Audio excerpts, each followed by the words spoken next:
Today on Call for Two, a quick spoiler-free review of Hunt the Killer's 6-box set Curtain Call. What makes this game a narrative masterpiece, and what advice would I give to new players? Let's find out. Let's start with some facts. This is a set that was released by Hunt the Killer in 2020, released in 6 parts. You can see the individual boxes there. It's a cold case game set in 1930s in a Broadway playhouse, but with jumping around in time a little bit. I purchased this myself for about $100 when it went on sale. It's currently out of print, but Hunt the Killer seems to cycle back and reprint some of their old cases.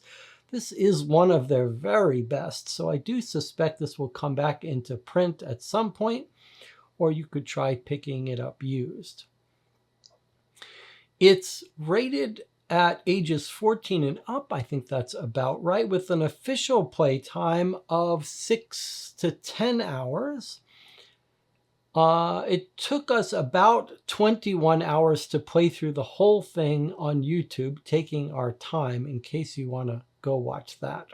All right, so I said this is going to be a spoiler-free review, but I want to show you the items in the first box just to give you some idea of the component quality and quantity. If you're really a stickler for these things, which I don't think you should be, you could use the timestamps to jump ahead, but I'm just going to show you exactly what you would get the first time you open the first box. So they all have this little contents with a link to go get hints and to answer questions. You would answer questions at the end of each act out of each box. Hunt the Killer is known for their props, and that's certainly the case. Every envelope here will have some physical props. Here we have a cufflink, a note book, mostly blank here, and some handwritten notes, some welcome letter, more handwritten notes. Always the handwritten stuff is actually handwritten. It's not a computer font. We've got a playbill from a performance here. It feels very realistic.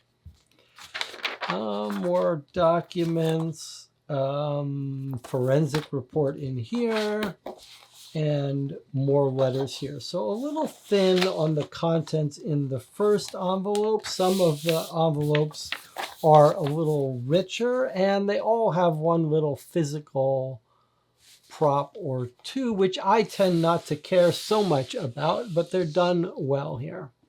So here's the dilemma I have when reviewing some of these mystery games that are my favorites, which is if I say too much good about it, it sets expectations a little high, and high expectations can ruin the experience here. So don't assume you're going to have as good a time or be as impressed with this game as I was.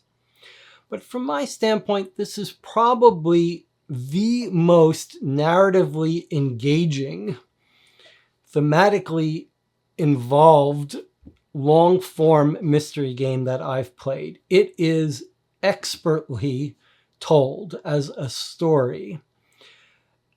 It's set in the world of theater. It's clear these authors are familiar with this world. The characters are rich.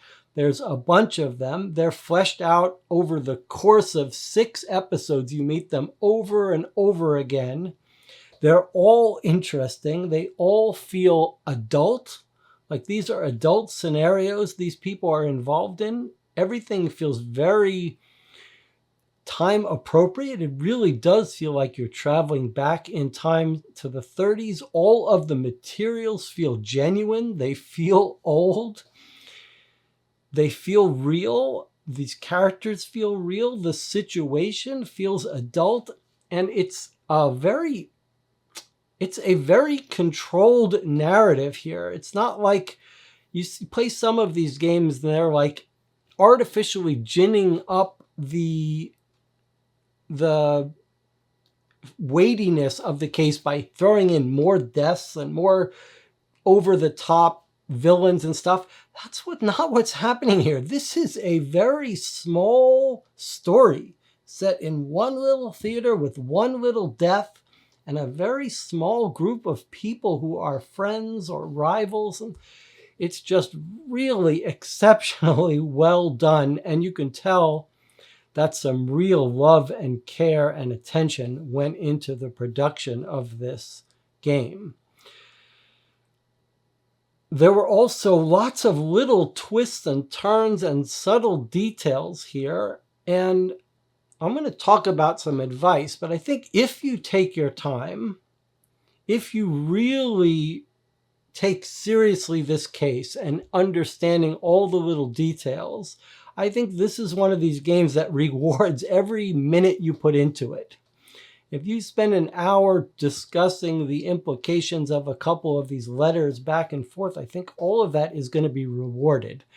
I think this is a game for people who want to spend their time in this world, want to travel back in time and inhabit this world and these characters and really spend time talking about the morality, the psychology, what would be someone's real reaction to these situations. I think this game is going to reward whatever time you put into it. It all feels very authentic and very engrossing, involving. All right, so let me not talk much more about the details. Let's not spoil anything. I'll just give you my bottom line. For me, this is a 10. This is a masterpiece. And I think this is going to be for people who really care about narrative. That is the star here. There are some good deductive elements to figure out. There are some ciphers and codes, which Hunt a Killer likes to do, but they're all very well done here. They're not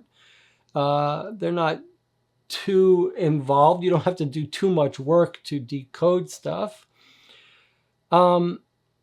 And if you want to care about the characters, if you want to feel motivated to solve the case and bring justice to victims, this is a great example of how you write a case where that's what's going on here, because we really did care about the characters in this case when we got to the end of it.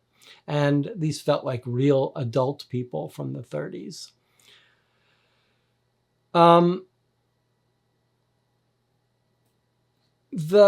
As I said, the production is just very lovingly done. There are some internet elements here, but minimal. Most of your time will be spent on physical documents. The hints and the epilogue stuff on the website are also way beyond what we normally get in a game like this. I mean, it really, a lot of care, love and care went into the production of this game.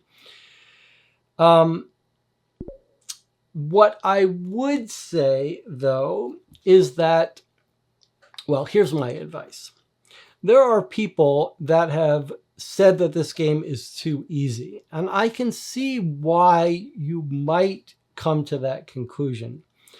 There are questions at the end of each envelope, at the end of each of the 6 acts, and they tend to be very straightforward, small little questions. And I think if your only focus is, let's quickly answer the question for each box and then move along, I think you are you're doing an injustice to the game and to yourself. There's a lot of subtle stuff going on, and I think the best advice I can give you is take your time and really try to understand everything that's going on in each envelope, in each act, each part of the game. Really take your time, figure out how to make sense of everything, decipher all the messages. Don't get too focused on answering each envelope's question and moving on. Take your time with this, understand each envelope completely, because if you just focus on the official question, you may find yourself at the end of this case fairly quickly with having missed big chunks of it.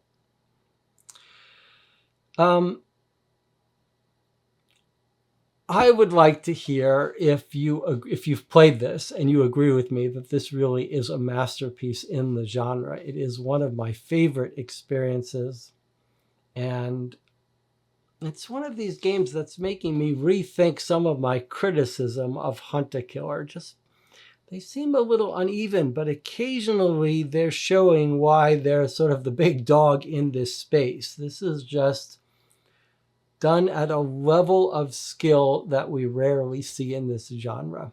Anyway, let me know what you think, and I'll see you on the next video.